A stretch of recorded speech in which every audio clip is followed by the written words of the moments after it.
Good evening to you all. Thank you for coming.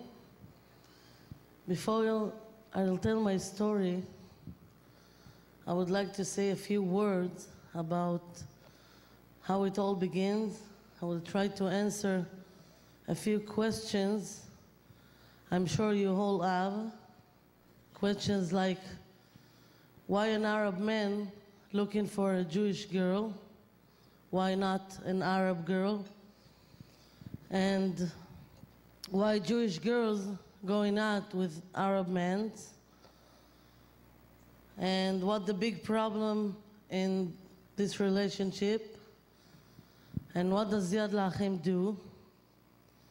So first, it's very important to know that for Arab men, it's a big mitzvah to take a Jewish girl and to make her Muslim.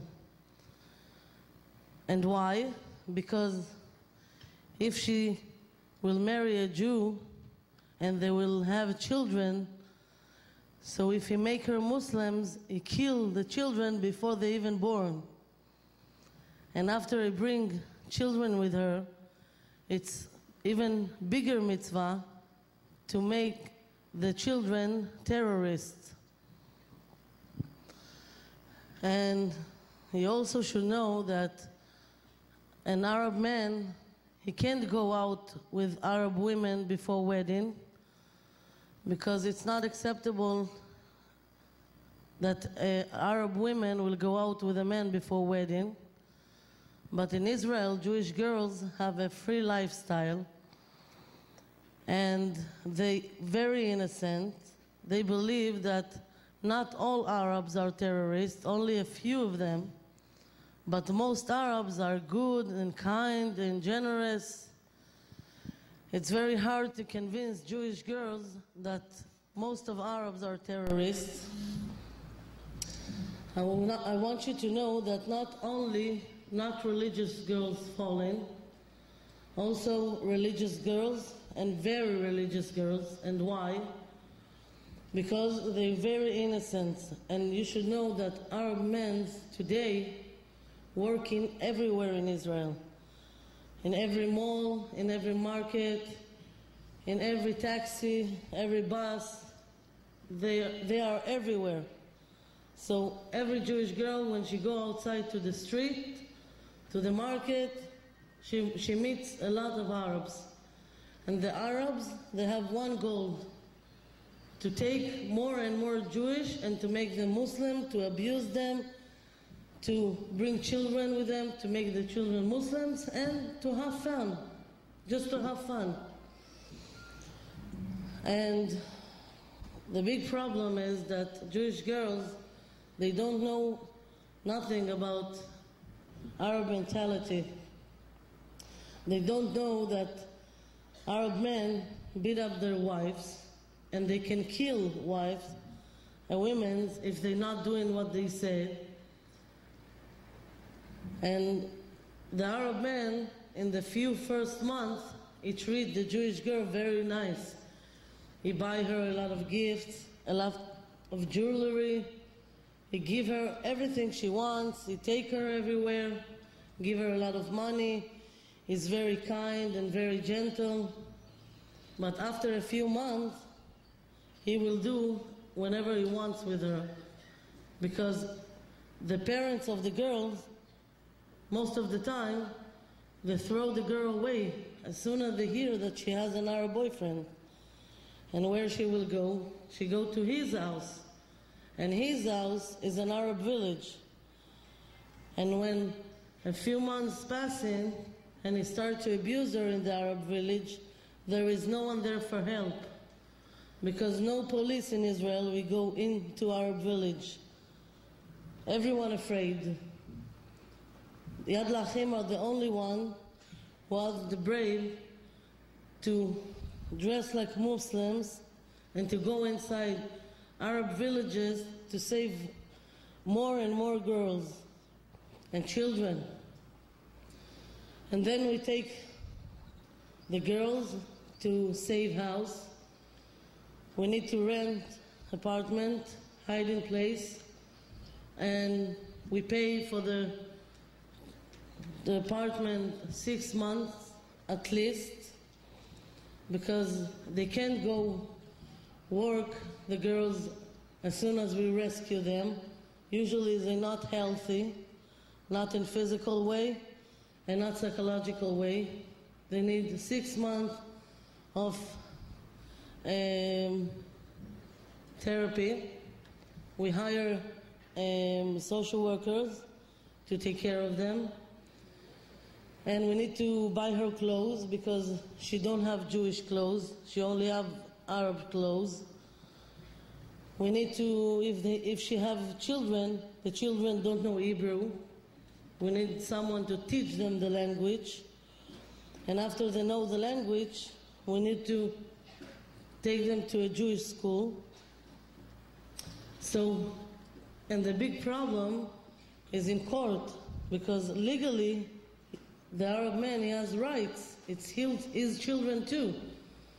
So we need to hire the best lawyers to go to court and to fight so those children will be raised around Jewish and not in some Arab village.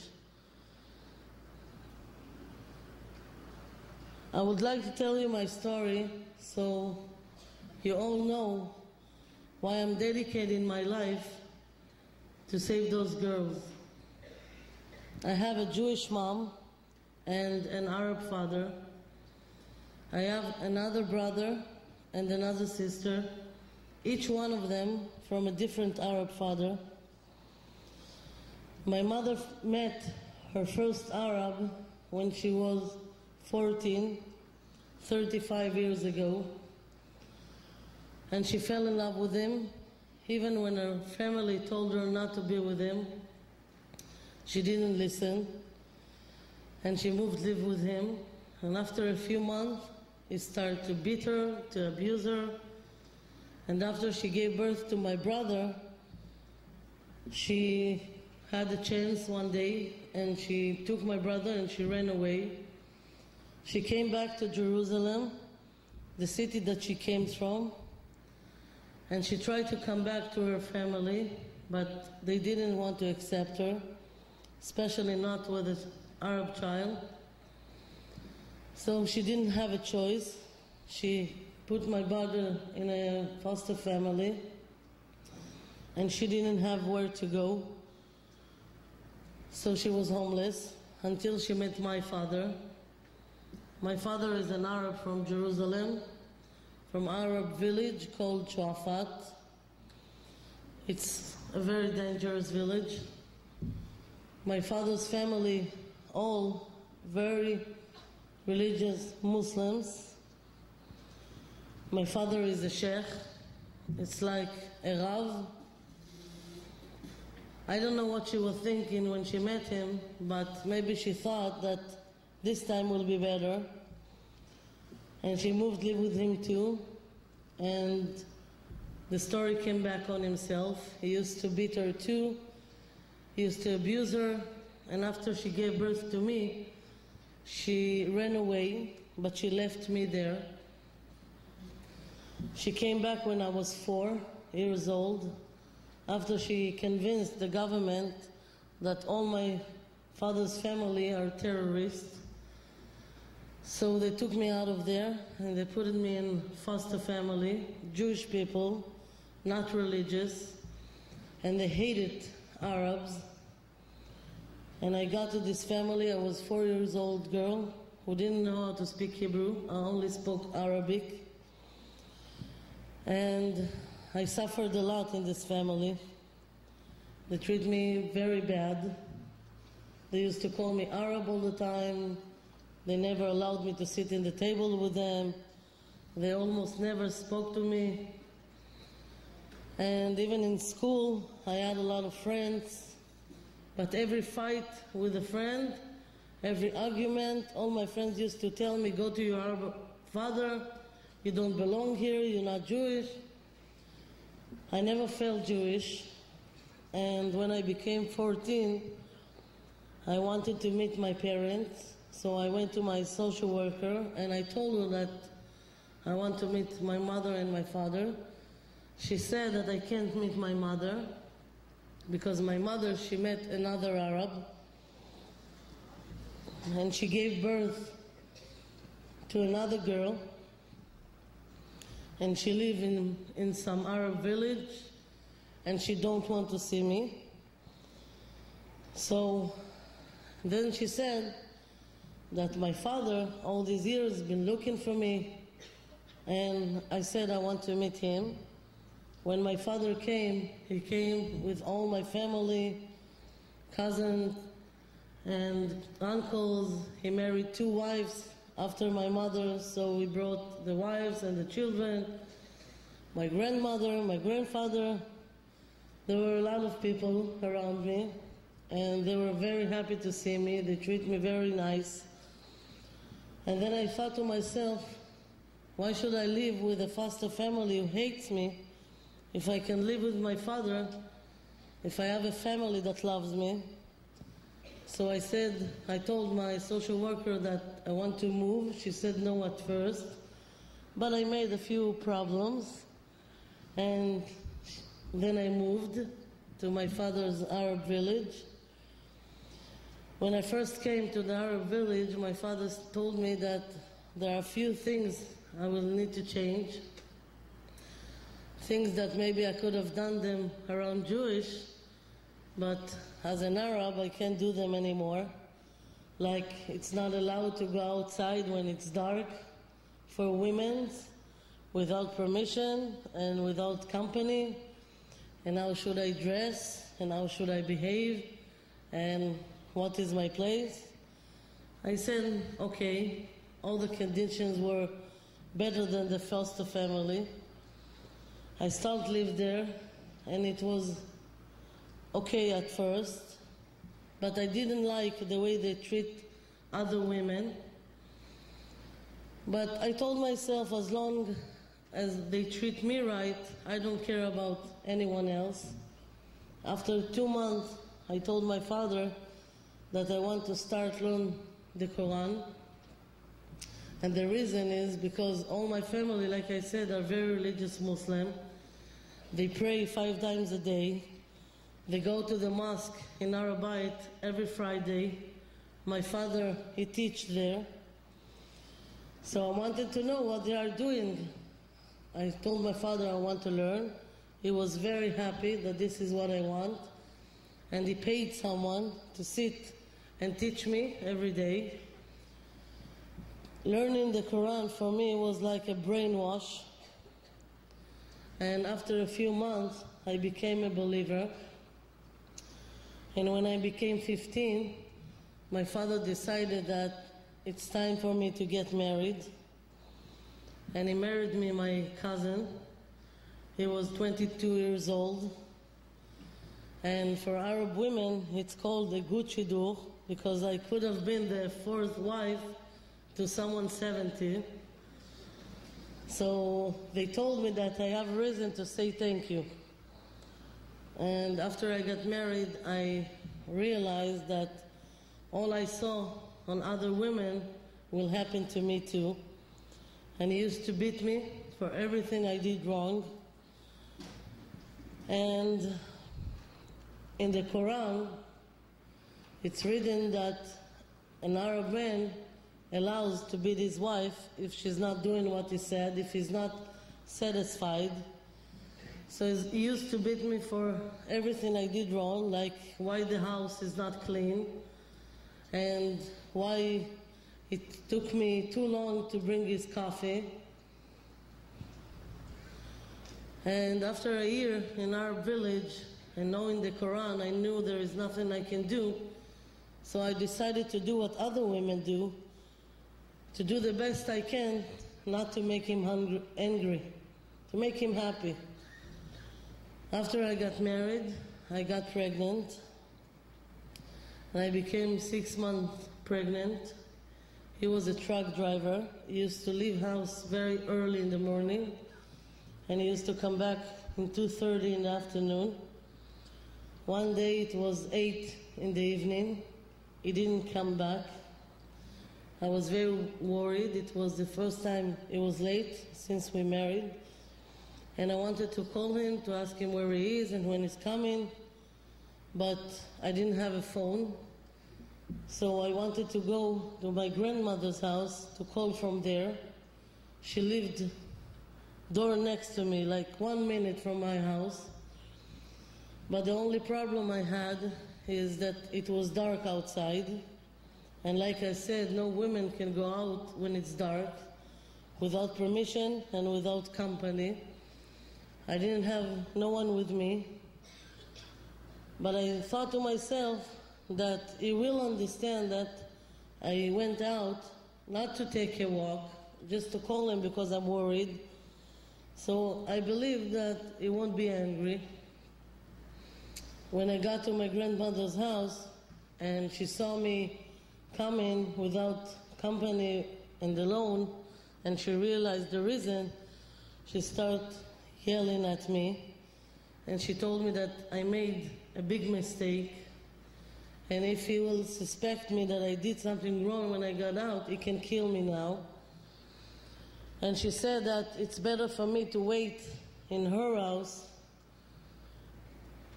until he will come, so she can tell him that I've been with her until now. I waited and I waited.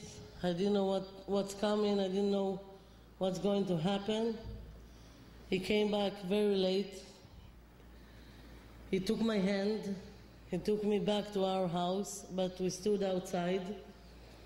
And then he told me that he's not angry about me leaving the house, but he is angry about the reason I left the house.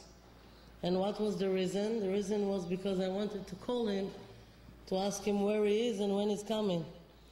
So he said, you should have remembered that no woman can ask her husband, where are you and when you're coming. He said, who are you to ask me such a question?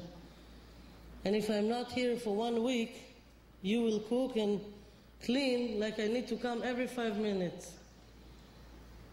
And then he said that he's sorry, but he needs to beat me now in front of everyone outside, because if someone saw me leaving the house, they should see how he's teaching me a lesson. And he started beating me outside. He kicked everywhere he could. And like I said, I was 6 months pregnant, and I got a lot of kicks on my stomach, and I started bleeding, and I was in terrible pain, and I begged him to take me to the hospital, but he said no. He said that I should have been patient for him to come home from work, so I wasn't patient. Now he will teach me what is patience, and he will only take me when he decides. We came into the house, he went to sleep. I couldn't sleep all night, I was in pain. In the morning I asked him to take me again. He said no, only when I decide.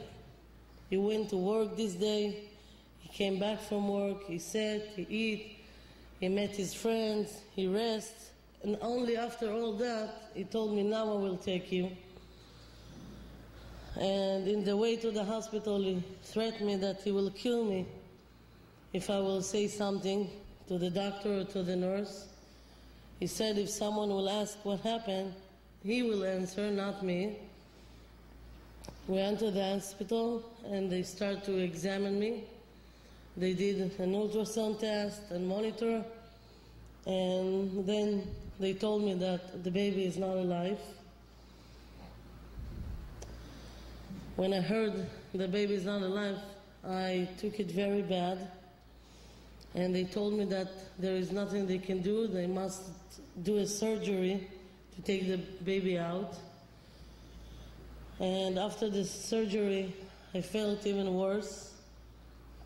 And when I wake up from the surgery, I saw that he called my uncles and my father. They all were there.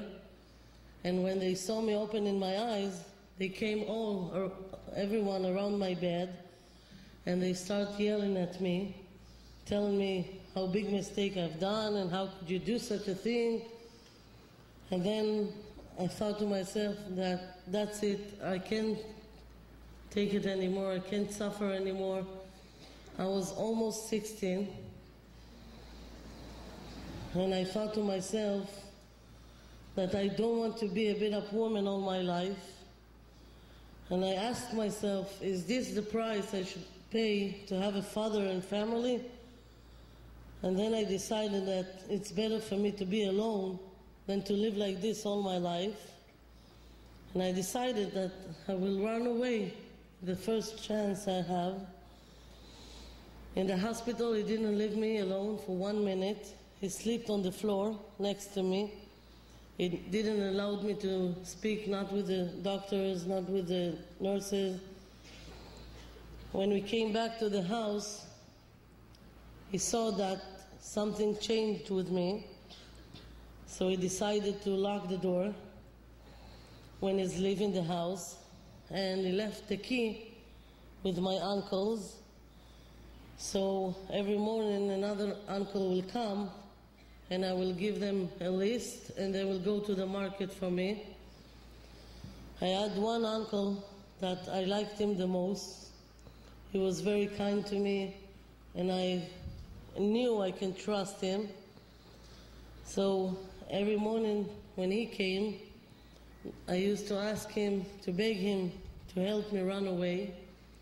At first he said that it's very dangerous, and I'm married now and he can't help me. But after a few months, almost a year, I started to convince him. He came to my husband one evening and he told him that I'm looking very sad and I was happy before. He told him, let me take her to shopping, maybe she will feel better. And my husband said, okay, you can take her. He liked the idea. So the next morning, we got out from the house, me and my uncle. We took a taxi.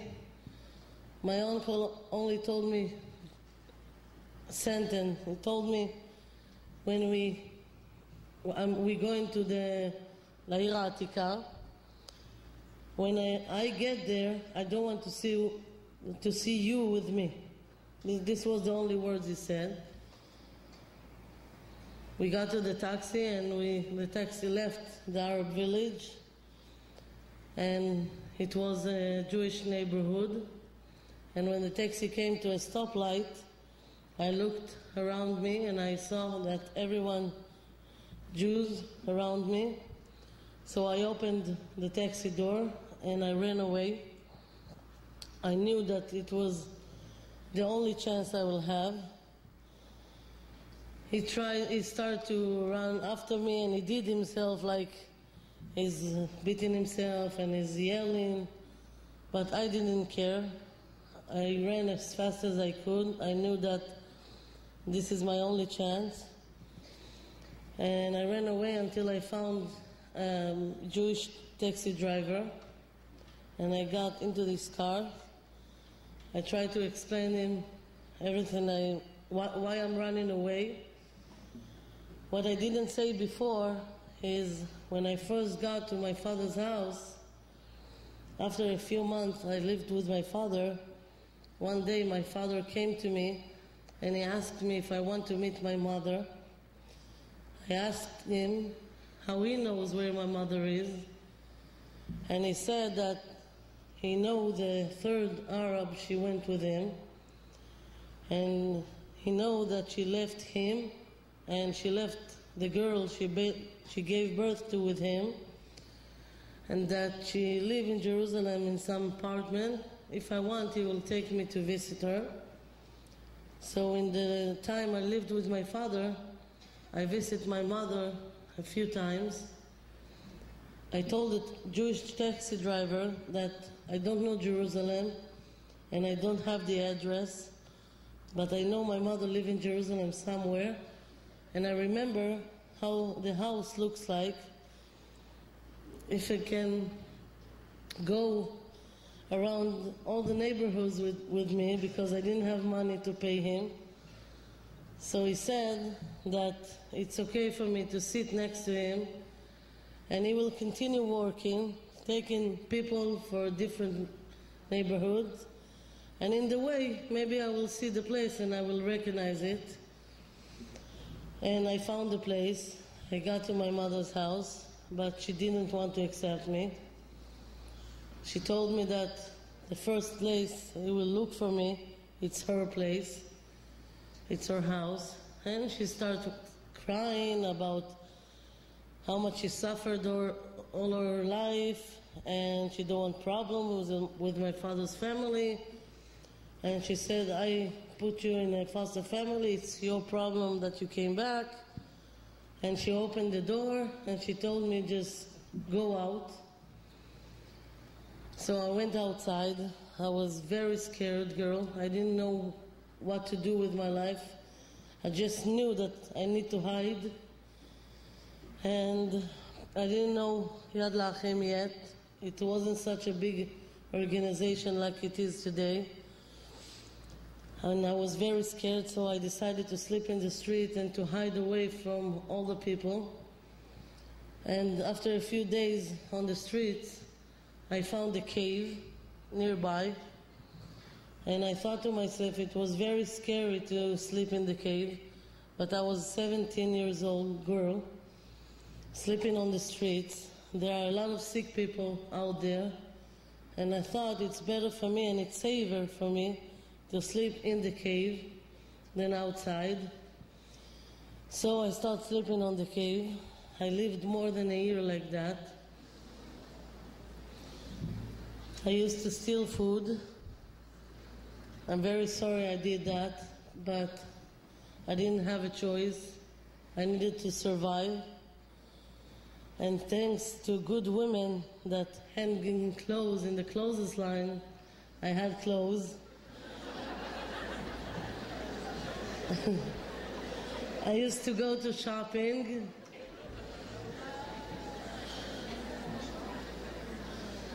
And there are good people who throwing away furniture. So I had something that looked like a bed and few things. And in this time I met a lot of young people who hanging out on the streets.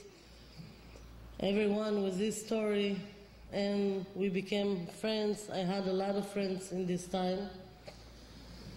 And it was a special time. And after a year, one of my friends went to social welfare agency, and she told them to send social worker to speak with me. So social worker came, and I told him all I've been through in my life, and he took me out from the cave and he put me in homeless' hotel. And I had my own room, so I felt okay. Room next to me, there were 3 young men. 2 of them were religious, and 2 of them were not religious, but the 3rd one was religious. After a few months, Yom Kippur came, and the religious one decided that while he's cooking Sudam of Seket, he's hearing a tape, and he heard the tape very loud. I wanted to sleep, so I went to tell him to shut it off, and he convinced me to hear the tape. And the tape was about the different in the Judaism from other religions. Out of all the tape, this was the tape. And I didn't know the Judaism at all. Even the Jewish family that raised me, they were not religious at all. The Islam I knew very well, too well. And he started talking on the tape about all the beautiful mitzvot in the Judaism, about all the mitzvot is about being a better person, a lot of giving, a lot of helping each other, and how a Jewish man need to respect his wife, And then he talked about being religious, that it's better and everything. And I told the one who played me the tape that I want to try, just to try, to be religious. He didn't believe me at first, but I told him I have nothing to lose, I just want to try. He asked me if I knew what is Yom Kippur. I said no. So he told me that I need to have a long skirt and a long short. I didn't have, so he helped me get. We went to neighbors and he started knocking on doors, asking the women if they have a long skirt and a long shirt that they don't need. People thought that he's crazy at first, but one woman gave me, and after that he explained me what is allowed to do in Kippur and what is not allowed. We sat and we ate the Seudah Mofseket he cooked. And after the fast began, we went to the Kotel. I didn't know how to pray, so I just took a chair and I sit there, looking at all the people that praying, looking on the stones. And while I'm looking, I start remembering all I've been through in my life. It's like I'm seeing in front of me another picture and another picture, all I suffered. And then I took my head up and I looked and I saw the mosque in Har HaBayit in front of me. And then I start thinking about all I've been through in the Arab village. And then I thought to myself that the only one who helped me ran away, it's only God that had mercy on me and gave me a chance to better life. And then I thought to myself that if God helped me and gave me a chance to better life, I will do the best I can to make him happy. And I promised God that I will stay religious all my life, even if it will be very hard for me. After Yom Kippur, I told the one who played me the tape that I want to continue. So he met me with his cousin. She was very religious. She used to come every day, teaching me halachot. Every day something new. One day Shabbat, one day Netilat Yadayim. And slowly I became more and more religious. I start working and I rent my own apartment. And one day, one of my friends, I didn't see her for a few months, she came to visit me.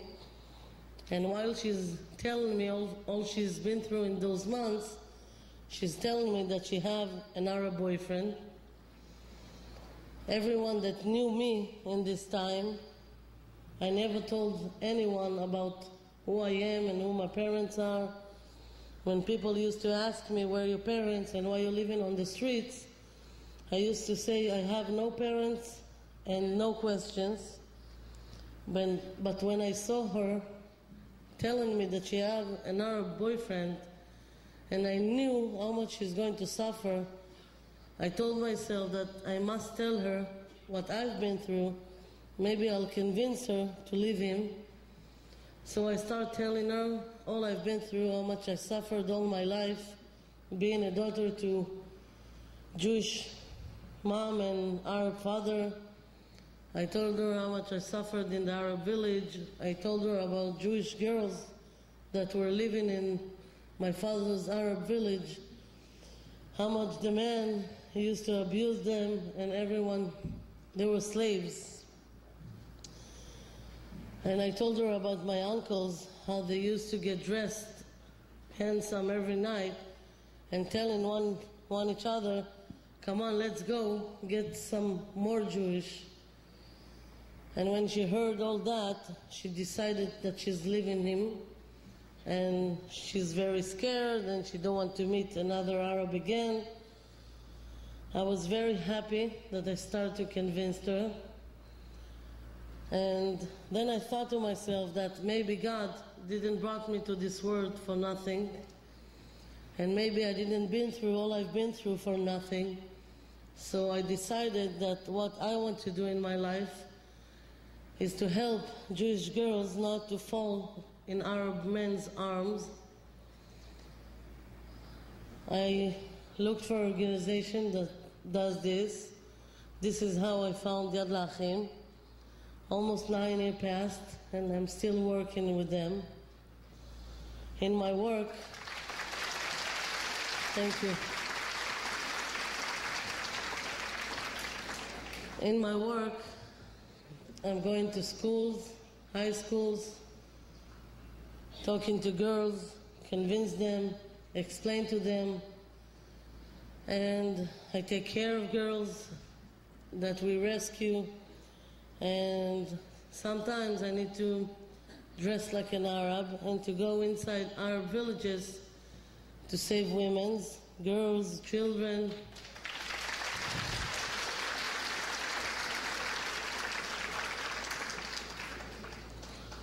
When I first started working in Yad L'Achim, they asked me to go inside Arab village, a very dangerous one, to save a woman with her 4 children. And because it was a very dangerous village, they put a car behind me with 4 men carrying guns. One of the men that sat on the car today is my husband.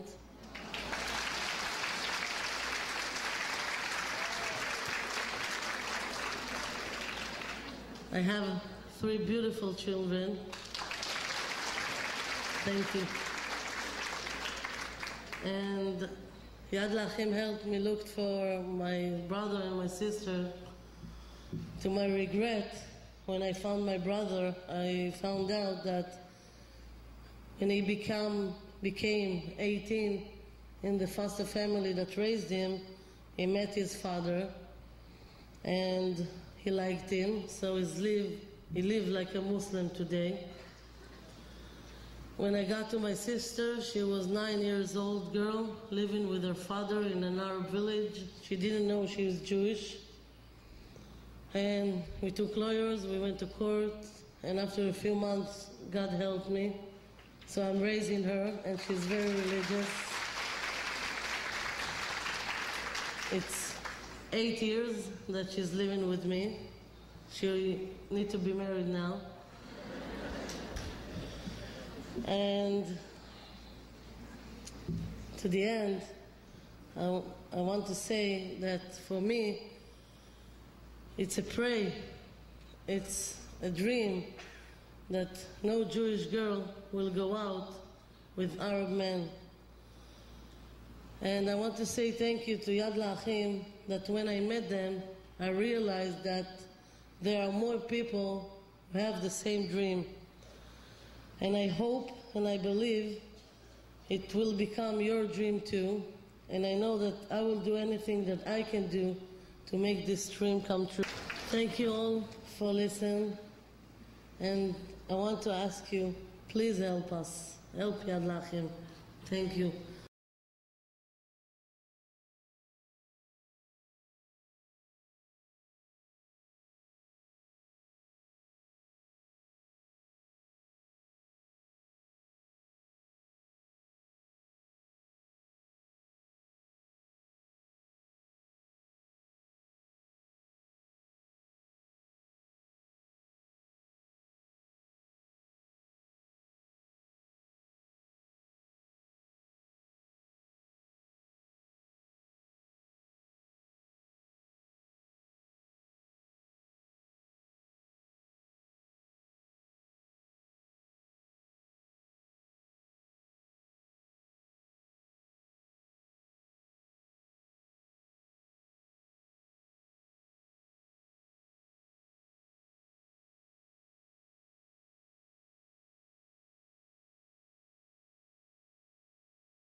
So do you know what Sharia law is?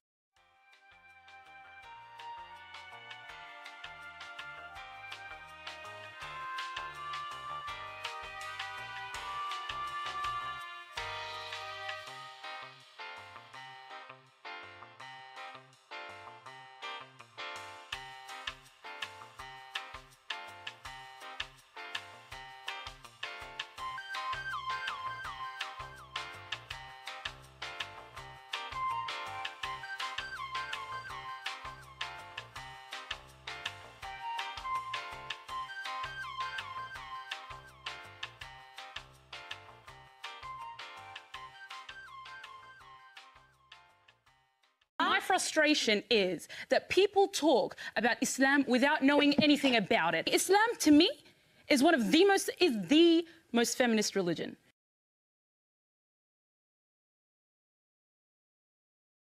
Right? We got equal rights well before the Europeans. قضية الضرب دي شبهة خطيرة جدا. نعم. واحدة معانا مولانا. أقول إن الله كرم المرأة بهذه العقوبة، عقوبة الضرب. قال نبينا صلى الله عليه وعلى آله وسلم: ولا تضرب الوجه الله ولا تقبح. شوف كرمها، إن ضربها لا يضربها على وجهها، حتى وهو يضربها لا يسبها ولا يشتمها. عجيب. إذن هو يضرب للتأديب، وإذا ضرب لا يزيد عن 10، وإذا ضرب لا يكسر عظما ولا يقطع لحما ولا يكسر سنا ولا يفقأ عينا. أدب عند الضرب. إذا ضرب عند التأديب لا يرفع يده إلى أعلى، بل يضربها بحذاء صدره. كل هذا تكريم للمرأة. Like, the fact is, what is culture is separate from what is faith. And the fact that people go around dissing my faith without knowing anything about it. هذه العلاقة شيخ محمد في الجنة. إذا كانت الواحدة من نساء الدنيا تجلس أيام وليالي يعني في الحيض والدم والنفاس و40 يوم وعرضة للاستحاضة والأمراض، نساء أهل الجنة أزواج مطهرة، لا أذى ولا حيض ولا غائط ولا بول ولا نخامة ولا مني ولا ولد، مقصورات في الخيام، محبوسات لأجل الزوج، ما في طلوع وخروج. إذا جاء وجدها. لا يمكن واحد في الجنة يجي البيت ما حصل زوجته. المرأة نريد ثقافتها، نريد فكرها، نريد مشاركتها في تنمية المجتمع، لكن الذي تصر على أن لابد تخرج في الشاشات هي تصر أن يظهر الجسد. لماذا نحن نظلم المرأة ونقول لا نستطيع نستفيد منها إلا بإظهارها أمام الناس بهذه الطريقة؟ ماذا شعرت عندما قرأت عن النقاش الذي دار في مجلس الشورى السعودي حول مشاركة المرأة السعودية أو ظهور المرأة السعودية في الإعلام؟ ماذا شعرت؟ شعور بالظلم والتجني طبعا. كل العلماء على خلافهم في قضية الحجاب متفقون على أن إذا كان يعني كشف وجه المرأة هذه له تبعات أخرى مثل الفتنة مثل قضايا أخرى لا يجيزونه. لما الإسلام جه بقى نظمه بإيه؟ إن لا يكون إلا عن طريق الحرب المشروعة بين المسلمين وبين أعدائهم. الحرب من النساء هم ملك اليمين، بمعنى إن عشان أذلهم بيصبحوا ملكا للقائد أو للجيش أو للمسلم يستمتع بيهم كما يستمتع بزوجاته.